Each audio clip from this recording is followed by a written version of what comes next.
Hello, everyone, and welcome to the Armenian News Network Groong Week in Review for May 26, 2024. Today, we're talking with Sergei Melkonian. Welcome, Sergei. Good to have you back. Ողջույն, Sergei. Barzes, thank you. Thank you for inviting. Wonderful to have you. On Sunday, May 19, Iran's President Ebrahim Raisi, Foreign Minister Amir Hossein Abdollahian, and 7 other staff members perished in a helicopter crash near Iran's border with Azerbaijan.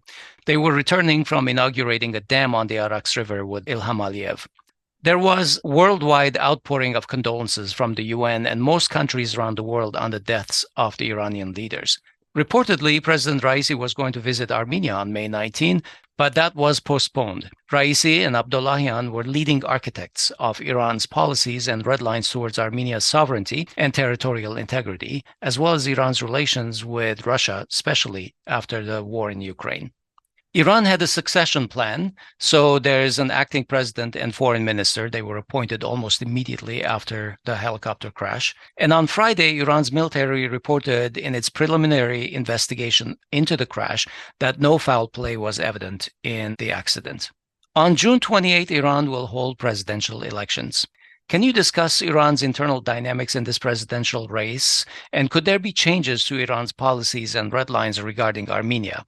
Can Armenia do anything during the coming month to improve outcomes for itself? First of all, I'm a bit far from the idea that this strategy was organized by some external powers. Yes, we had some statements, some information about some change in Israel.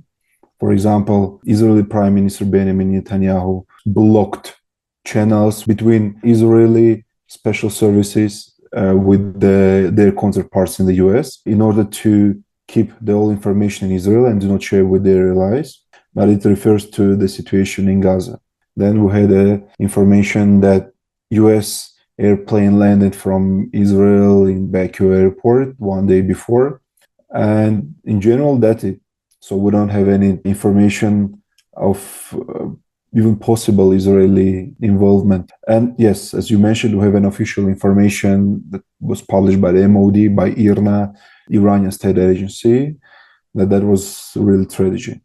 Coming to what's taking place in Iran, yes, they are in a rally.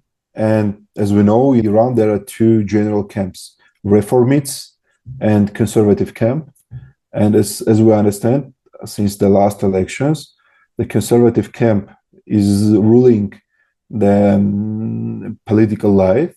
And as far as I understand, in Iran, having conversations with Iranian experts, Iran is preparing for having Trump as US leader this year. And in that term, when Donald Trump was US president, reformist camp that were aimed to change relations with the collective West, in general, they failed because of Trump. Trump unilaterally withdrew from JCPOA, recognized Islamic Republic Corp as a terrorist organization, recognized Jerusalem as a capital of Israel, etc., etc.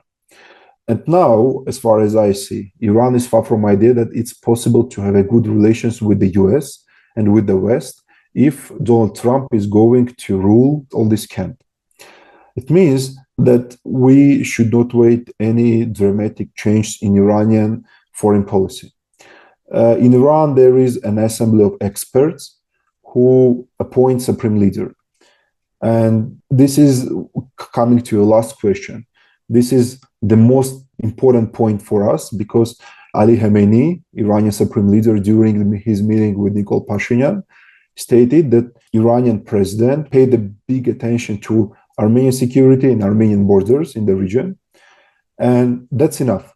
So it does not matter who will be next Iranian president if we have officially again stated Iranian position that any border change in the South Caucasus is a red line for Iran. So that was enough for us. Anyway, Armenia has a lot of things to do in order to keep this position because we all understand that Azerbaijan is systematically working with Iran and with Russia and with all actors that are directly or indirectly involved in the South Caucasus. And if Iran has such position today, it doesn't mean that, for example, 1 year on, the position will be the same. If Armenia is not working, But Azerbaijan is working on changing this position. Right. Could we assume the same thing about Iran's policies towards the INSTC, the International North-South Trade Corridor, which enables Armenia's relations with India?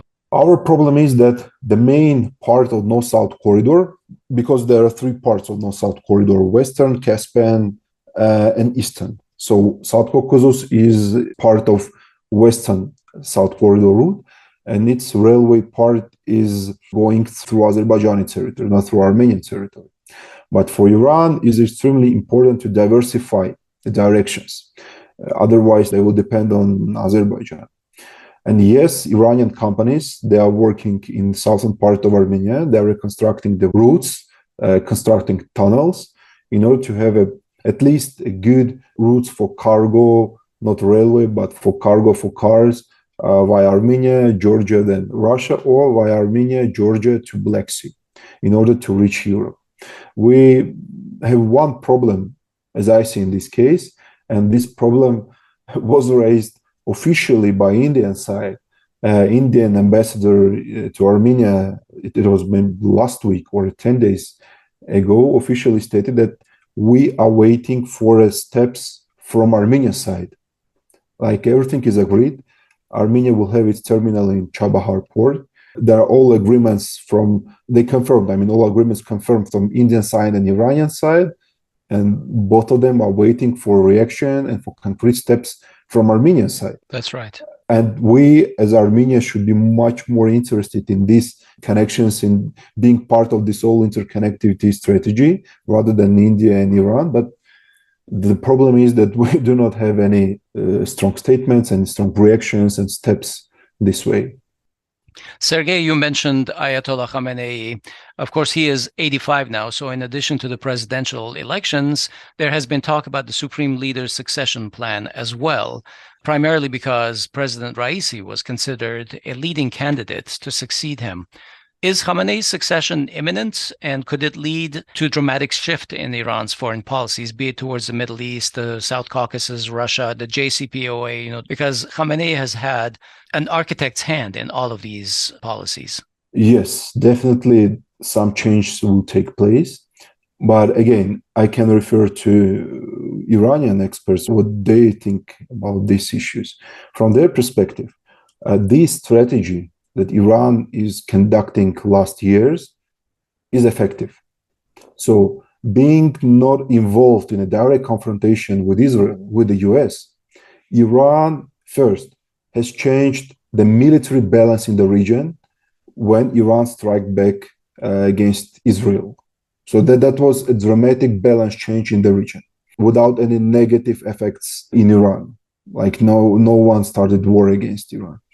Second, from their perspective, all the network that Iran created in the Middle East in order to keep its zone of influence, in order to keep and guarantee its security, again, is effective. In this case, Iran is more secure. There is no second way or third way how Iran may change its strategy in the Middle East. The only problem that may rise in this case, if Israel and Saudi Arabia finally will reach a deal, and the only obstacle is a Palestinian issue. And the second problem is that will again change the balance in the region, is agreement between US and Saudi Arabia. As we know, both countries were working for many years to sign an agreement on some kind of strategic alliance. And yes, Saudi Arabia will become number 2 official US ally in the region. So in this case, a new kind of threat may be created against Iran because these countries were working to create so-called Middle East NATO or some alliance. And as we see some components, they have already worked. For example, there was a coordination in security and in intelligence between Saudi Arabia, US, Jordan, etc. during last Iranian attack. So there are some parts of this multilateral cooperation in security in the Middle East that yes, aimed against Iran, or at least Iranian allies in the region. So this is the coming challenge for Iranian positions in the region and Iranian security. And there is no, at least I do not see, reading and having conversation with Iranian colleagues, there is no some new ideas how Iran may change its strategy, even in case of some change supreme leader or some political changes. Let's come to Armenia, where things are heating up politically. Yesterday, Sunday, May 26, Bagrat Srbazan Galistanian commenced a new rally and a new civil disobedience campaign. And similar to May 9, tens of thousands of people gathered. In his address, he took direct aim at Pashinyan and his government, calling for their resignation. The movement has also chosen Bagrat Srbazan as its prime minister nominee, essentially clearing up months of speculation on who that nominee would be. And he has requested from the Catholicos to freeze his position as the primate of the Tavush diocese in order to take part in this movement. To be clear, he still remains a clergy of the Armenian Church, except that he doesn't hold the primate position. The movement started, as we said, civil disobedience activities, and the government is using increasingly heavier tactics to disperse the crowds and also arrest hundreds of people. Just today, Monday, May 27, they arrested at least 285 people. There are video clips online how the police brutally beat protesters, including members of parliament. Despite parliamentary immunity, one member of parliament, Ashot Simonian, was taken into custody. He was released soon thereafter, but videos online show him being surrounded by tens of red berets who deliver blows to him mercilessly until he falls to the ground. Then he is picked up and the beatings continue. Sergei, where do you see this movement heading from here? We know that there were some issues, including the potential constitutional problem, since he has dual Armenia-Canada citizenship. Do you think that choosing Bagrat Srbazan as the prime minister nominee was the right move? So today in Armenia, we have two polars. First is Nikol Pashinyan and the ruling party, civil contract. The second is Bagrat Srbazan. So for the last 4 years, everyone was talking about third force, new faces, new leaders, etc. So we have first. Second, the problem is that today we don't have this snowball effect. They're trying to do the same that Nikol did, for example, during so-called Velvet Revolution. But that's not enough, and I will explain why. Because we have imbalance of power in Armenia. First is in information, because yes, ruling party and Nikol Pashinyan, they have dominant position, like in propaganda. I will give you one example that I saw during this protest. If you remember, there was a moment when a small boy, maybe 4 or 5 years old, he lost his parents. His name was Robert. And organizers of protests, they were asking Bagrat Srbazan that small boy Robert, he lost his parents. And Bagrat, in microphone, he's stating, Robert, come here in order to show and find parents. And I was with my students at that protest. And 10, 15 minutes later, my students showed me a video how the propaganda did a clip, how Bagrat Srbazan is calling Robert, come here. And Robert, I mean the second president of Armenia, like is coming. So, and it actually works. If you spread such video in Armenia, like in village, small towns, from their perspective, it means that, okay, Robert is backing this protest. So, and they won't go into details. I mean, they are working really effective and they're using all their resources. Third, continuing the idea about the imbalance. All the human rights violations that are taking place in Armenia for last years, they did not face any reaction, I mean external reaction.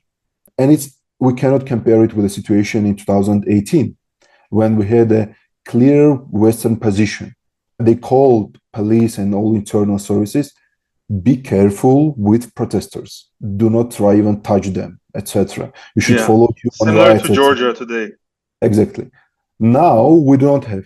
In contrary, we see how, for example, during the Madrujan Sharjum 2022-2023, EU Embassy and US Embassy, they officially stated that we support the decision of Armenian citizens. It means we support the results of the elections of June 2021. It means we support Nikol Pashinyan. And Russian embassy stated that we do not interfere in internal affairs. So there is an imbalance of power here. And no one is going to back protesters in order to defend human rights. Even if real clashes will take place, We are not waiting any kind of reaction of the democracy bastions who covering and who are in charge of some human rights agenda. Third, there is a problem of lack of communication. When I have a conversation with outside of Yerevan, you should feel that they are not so good informed about what's going on, and they are like full in different conspiracy theories, etc., that Russians or someone else is bringing Bagrat to achieve some goals, etc. So there is a lack of communication. And when they are not working with the population outside Yerevan, it means that the ruling party is working with them. And they have dominant positions on the ground. Coming to Bagrat Srbazan, yes, he does not have so big chance, for example, as Nikol had in 2018. But we actually do not have some third way. We should choose. I mean, we Armenian citizens, we should choose Nikol Pashinyan or Bagrat Srbazan. So there is no third way. And this is the idea that should be in all minds. And this is the problem of communication that I'm talking about. They are trying to, as we see, propaganda was trying to label all protests that some criminal elements are engaged in organizing protests, Armenians, but from Russia. So Russia sent some Armenians with criminal background to support Bagrat, etc. And this is not just for blaming. This is for creating perception in Armenian society in order to have an internal legitimacy to use force against protesters. Because from our Armenia's perspective, that will be clear. Okay, there are some criminals element, and yes, government is protecting us and securing us, etc. And this is the problem. So no one is dealing and is not trying to show that first, that's wrong. And second, we have cases how Armenian criminals from Russia, they were supporting ruling party.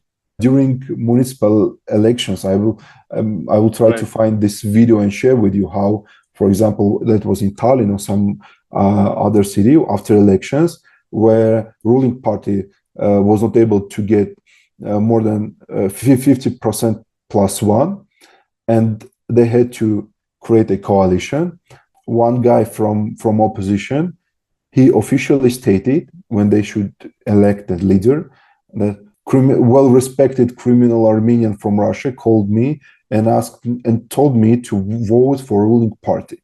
So, I mean, we have a real different picture how these criminal elements, they support ruling party, but not the protesters. Yes. So, yes, there is a problem of communication. And if it's even complicated to find the real good source or original source in Russian and in English about what's going on here in Armenia. Because, for example, all official Telegram channels, they're in Armenian. But we know that all our diaspora, like the biggest one is in Russia, then most of diaspora is English-speaking, etc. They're getting the information from sources that they get an access. And yes, ruling party, they have dominant position in this information warfare landscape. So, as I said, the opposition has chosen Bagrat Srbazan. His critics see a problem in this, citing that he is a dual citizen of Armenia and Canada and thus disqualified, since the constitution specifies that a candidate for parliament must exclusively be a citizen of Armenia for the past 4 years. Srbazan, in his turn, has explained that they intend to take the fully legal path. He added that lawyers will opine and act about the constitutional issues here, but that he will not give civil contract the honor or pleasure of pretending to defend the constitution, which he in turn accuses them of trampling. So it seems like we might have some kind of an impasse, and I believe that the opposition is planning on fixing some constitutional barriers before they even get to regime change. The reason that this is important is that earlier, all signals we received were that they were going to go for the impeachment route.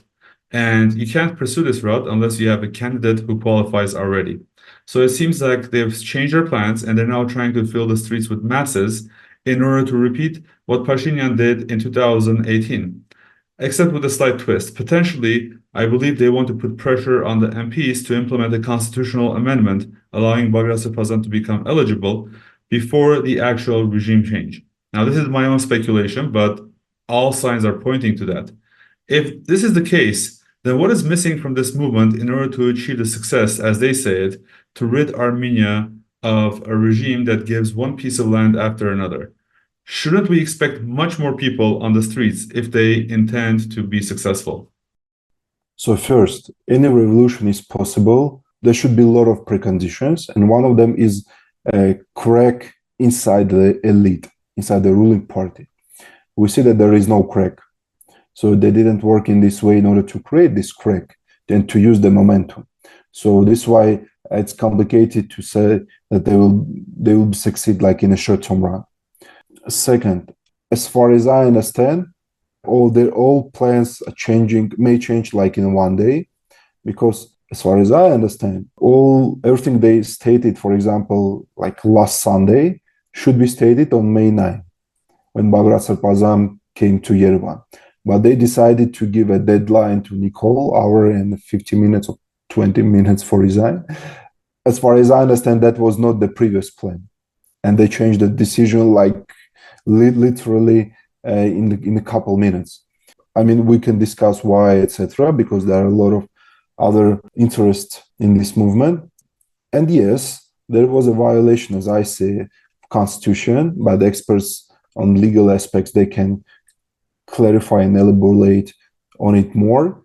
Because, for example, Nikol Pashinyan didn't have a higher education, so he did not graduate the university.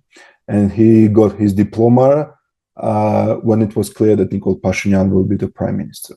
The same is here. As far as we know, Bagrat Srbazan sent a request to Minister of Internal Affairs in order to get an official paper that, yes, Bagrat Srbazan is an Armenian citizen. For the last years, he's living in Armenia, etc. This legal procedure is important to at least state that you want to be a prime minister. I mean, they are doing some preparatory work, but I do not feel that this is enough. What else they can do? I feel that many people, they are waiting for such statement where Bagrat Srbazan will clearly underline that the Nakhkins, I mean the previous government and previous leaders, I mean Serzh Sargsyan and Robert Kocharyan, a second and third president, will not come to power. Like all people who trust Bagrat Srbazan want to hear like clearly these words: Robert Kocharyan and Serzh Sargsyan will not come to power. And this might be enough for many people to support Bagrat because they trust him. But as there are a lot of rumors and myths that Robert Kocharyan, Serzh Sargsyan, and I don't know, Russians, Iranians, Zimbabweans, I don't know, are baking this protest, they cannot be engaged. The same problem we have, for example, with Armenians from Artsakh. Yes, we see them in protests, but many of them that do not want to be engaged more actively because they're afraid of the last statement that we heard from Armenian officials, that if someone from Nagorno-Karabakh will take part in this protest, they may forget about any support from the government. I mean, the financial support, etc. And of course, this is a big problem for them and a big challenge. This is why, for example, many Armenians from Artsakh, they were on the protests, but they were not on the square. They were a bit behind in order to not demonstrate that they are actively engaged. They also need some guarantees that someone, at least some legal group, will secure their rights, etc. So, I mean, there are some preparatory steps that should be done in order to engage more Armenians here. And yes, for example, in 2018, there was an active work with diaspora. And that time I was in Russia. And I saw these buses and airplanes that Armenian businessmen officially were paying, okay, go and support Nikol. And they were ready to pay one-way ticket. And Armenians, they were flying and coming to Armenia to participate in that protest. And I mean, there's a lot of work that may be done in order to change the protest from qualitative and quantitative point of view. Sergei, despite the protests and everything, last week Azerbaijan took control of the border areas that Pashinyan conceded unilaterally. Azerbaijan did not return any of the land that was considered Armenian on the very maps that the two sides were referring to. Bagrat Srbazan's movement, of course, protested these concessions vigorously throughout May, but they were unable to stop the government from proceeding. On Thursday, Pashinyan gave another rambling address to the nation, justifying his small vision for the nation. Since the Armenian-Azerbaijani talks basically appear to be step-by-step capitulations to Aliyev's demands, what comes next after the Tavush giveaways? Okay, that is clear what will take place next. The problem is that Armenia today is wrapping all this process as a legitimate one. And we do not have any legal base, like in a short-term run in case of government change or regime change, to discuss pushing back somehow Azeris from these positions. And this is the problem. The next, as far as we understand, the next demand from Azerbaijan will be 4 enclaves inside Armenia, Sofulu, Barkhudarlu, and Verimvoskepar. And not only these enclaves, but the routes to these enclaves. Because both Azerbaijan and Turkey, they do not consider this process as a pure delimitation demarcation process based on Almaty Declaration and MAP 1976. If you see official statements, for example, Aliyev's statement from February this year, he stated that Armenia is going to give us back 4 villages. And that's it. Nothing about delimitation demarcation, nothing about Almaty Declaration, nothing about the map. The same statement we had from Turkish officials, that finally Armenia is doing right steps, we appreciate them, etc.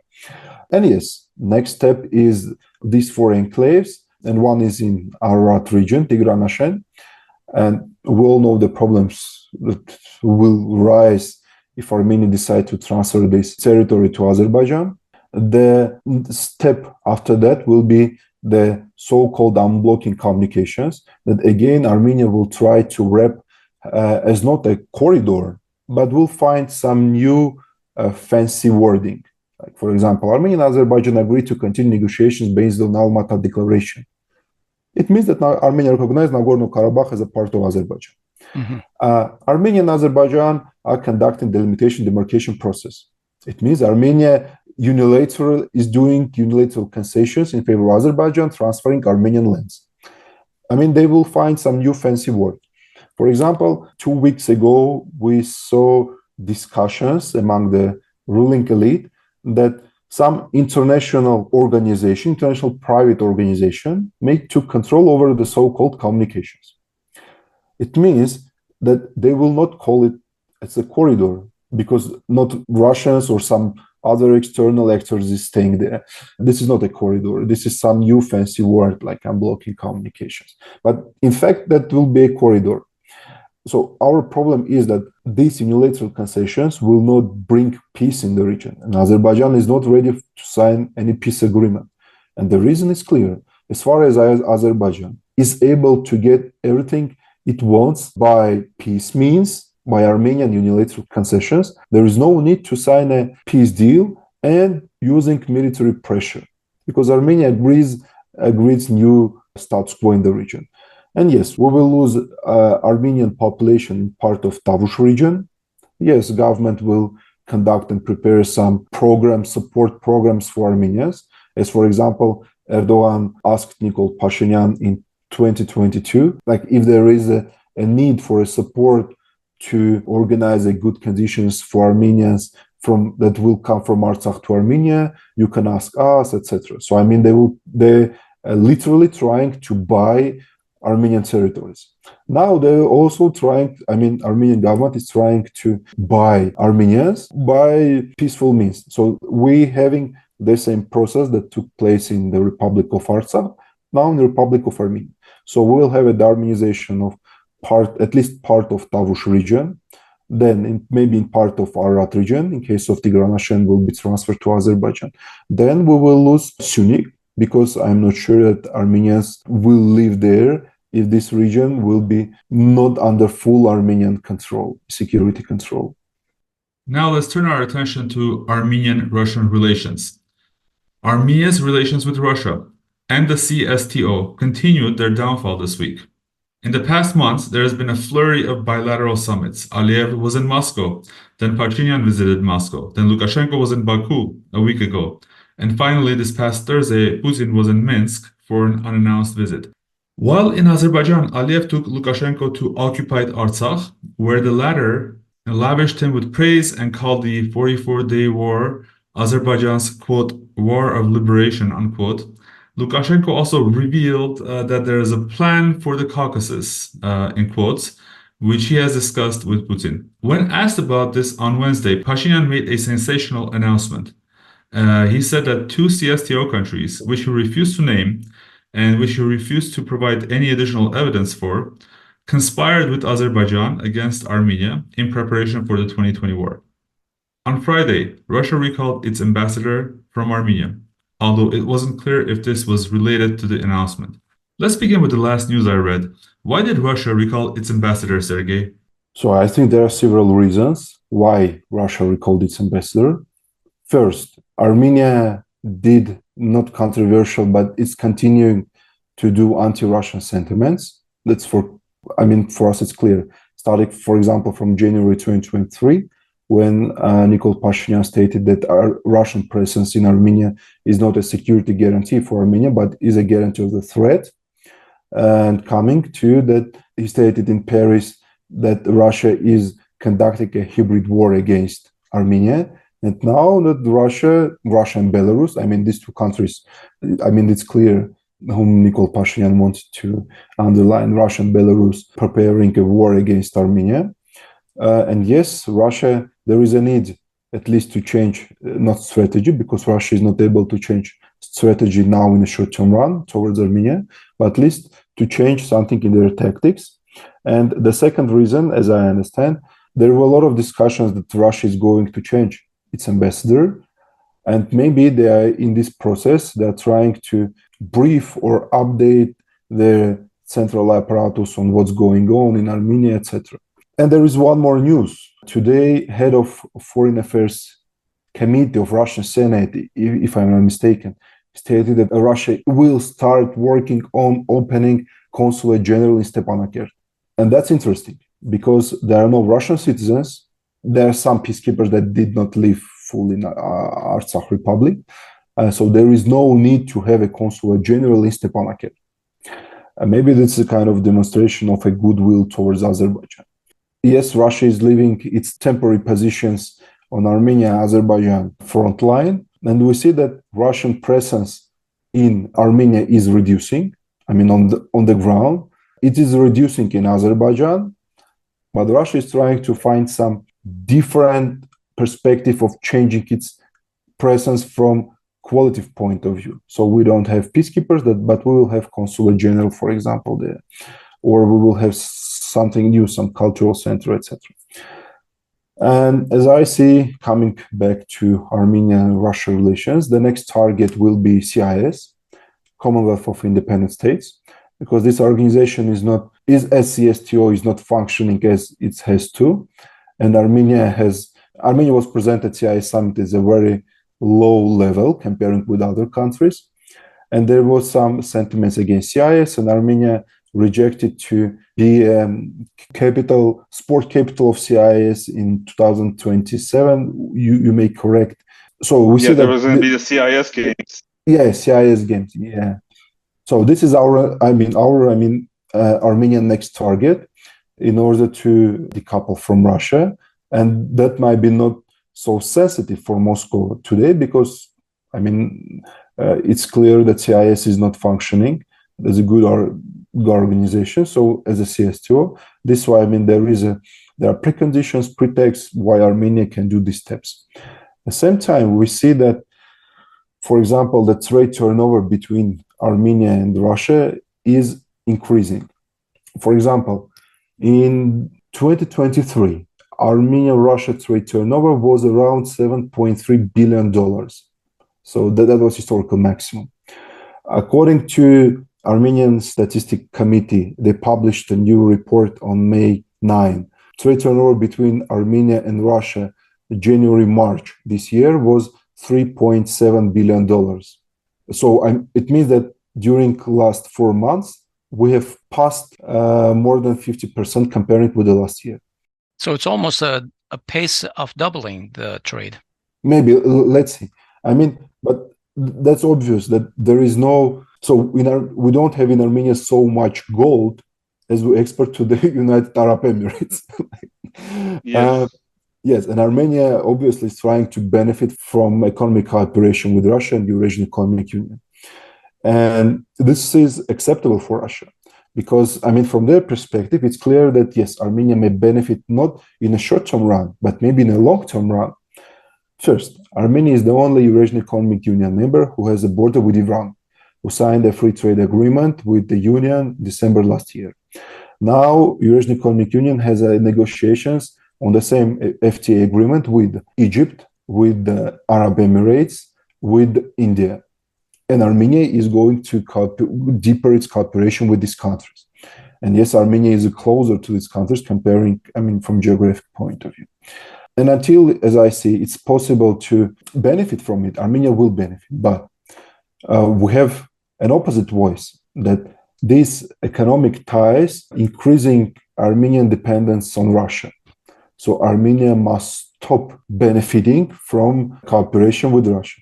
At the same time, we don't have a clear alternative route. Yes, around 40% of Armenian export is Eurasian Economic Union. We may change the direction, but we do not have clear markets, clear opportunities, etc.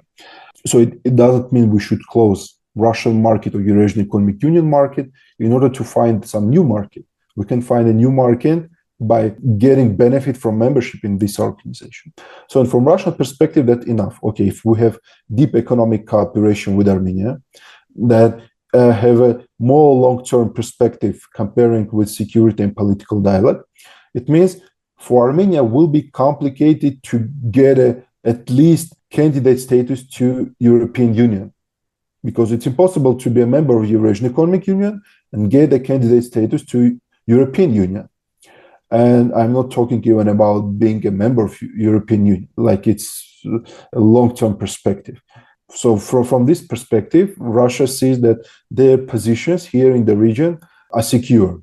So Armenia, yes, maybe will bring more West here in the region, EU observer mission, military cooperation with France, Greece, etc. But in a long-term perspective, it's impossible to make Armenia a member of NATO or member of European Union, etc. Sergei, security issues were on the Putin-Aliyev summit agenda in Moscow, but not on Pashinyan's. How are Russia's security relations with the South Caucasus evolving as these relations with Armenia deteriorate? What is this plan for the Caucasus that Lukashenko was talking about? I do not see really any plan. I mean, I don't see really any Russian plan on the South Caucasus because situation is changing and is not changing in favor of Russia. So it doesn't look like a plan. For Russia, it is extremely important, at least to freeze the status quo until the end of the war in Ukraine. And then, not only me, but my colleagues also feel, from Moscow's perspective, day after they will win in Ukraine, they will come back and be more tough in the discussions with their partners, counterpartners, allies, etc., etc. I mean, both Armenia, Azerbaijan, Kazakhstan, etc. But the most important task to the next year is win the war in Ukraine. And then we will see how we may change the situation on the ground, because that's clear. If Russia wins in Ukraine, the situation in the region may be changed in favor of Russia, I mean, in the South Caucasus, without any strong steps. Sergei, there was recently this back and forth war of narratives between Armenia and Russia related to the stationing and subsequent pullout of Russian troops on the border with Azerbaijan. The Russians said that Armenia had asked Russia to station its troops on the border with Azerbaijan after the 44-day war. And recently, Armenia had essentially asked these troops to leave, according to the Russians, but also that Armenia had specifically requested Russia to stay on the border of Turkey and Iran. Meanwhile, Armen Grigoryan, who is the chief pro-Western person in the Pashinyan cabinet, had said that on the topic of Turkey and Iran, that Armenia had not actually asked Russia to stay, but simply Armenia had said that they were not discussing that right now. Now, this led me to believe that at a future date, Armenia intends to also request the Russians to pull out from those segments of the border as well, leaving the entire border to be guarded by Armenia by itself. First, who is right in this war of narratives, and why are what is the motivation between the different narratives? Is that even the same thing to do? Is that possible for Armenia to guard its entire border by itself? And lastly, if so, what needs to change in Armenia's security architecture for Armenia to be able to guard all of its borders by itself? Yeah. Russia deployed new positions on Armenia-Azerbaijan border not after the 2020 war, but they started deploying position during 2020 war, when Azerbaijan occupied southern part of Artsakh and they were close to Sunni, and there was a threat that they may go deeper inside into Armenian territory. That was that because we didn't have a front line, a border between Armenian Republic of Armenia and Republic of Artsakh. And yes, Armenia officially asked Russia to establish some military positions, and Russia didn't sign any agreement. So there is no bilateral agreement between Armenia and Russia to have a new position. There are no agreements on some financial issues, who will cover, etc., etc. So they do not have even legal base, as far as I know. They don't have even legal base to stay there for the last years. But as for Russia, also was clear that Azerbaijan will go deeper inside Armenia, that no one is able to stop them, from the southern part of Artsakh. Yes, there is a need to demonstrate flag and to show that this is a red line, this is the border, guys, you stop here. As far as I understand, Armenia didn't even sign this agreement 4 years after the war. So Armenia did not ratify or didn't sign this agreement.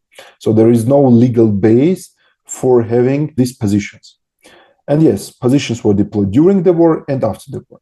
This why, as we do not have a clear bilateral base and agreement, according to which Russian border troops will have presence there, it's much more easier to leave these positions. This why comparing with Armenia-Iran border and Armenia-Turkish border, it's much more complicated, because Russian border troops presence in these two parts of Armenian border is based on 1992 bilateral agreement. But now we don't have an agreement. In case of Armenia asks Russians to leave this part of borders, it means that Armenia is withdrawing from this bilateral agreement.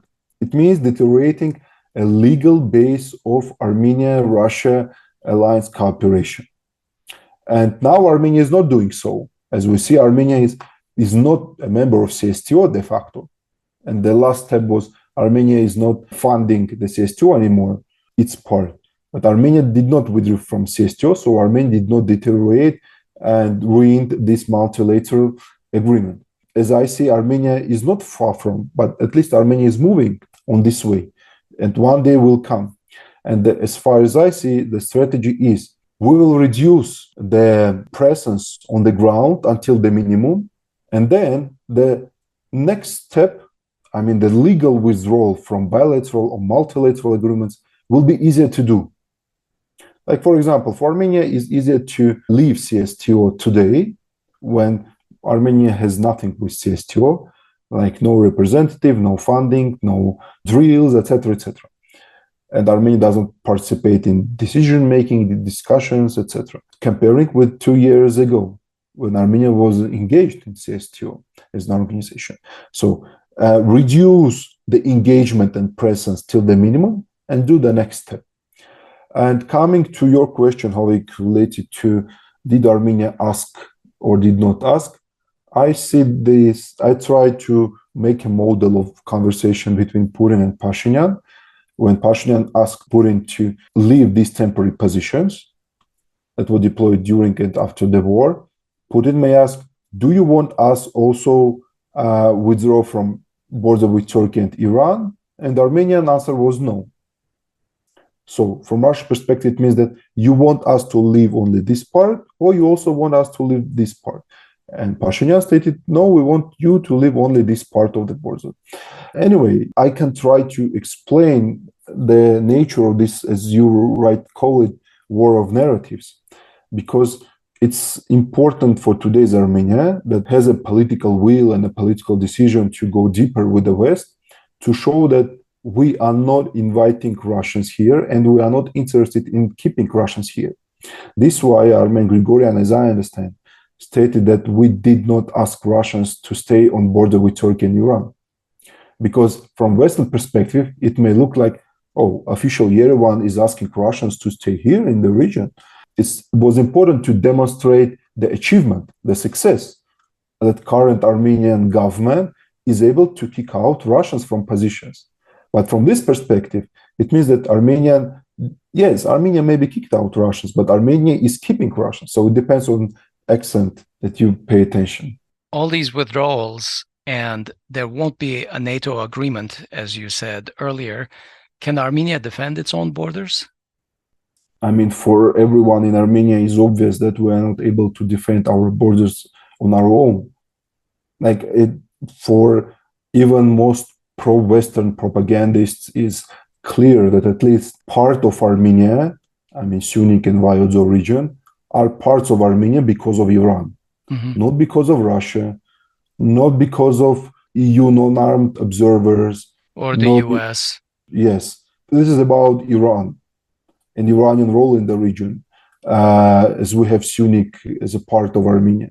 I mean, that's clear that unfortunately, we are not able to keep our borders today in a short-term run.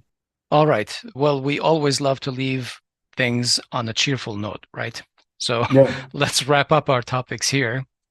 I'd like to ask each of you if there's something on your mind for the past week or two that you would like to talk about. Hovik, let's start with you. Anything you want to share?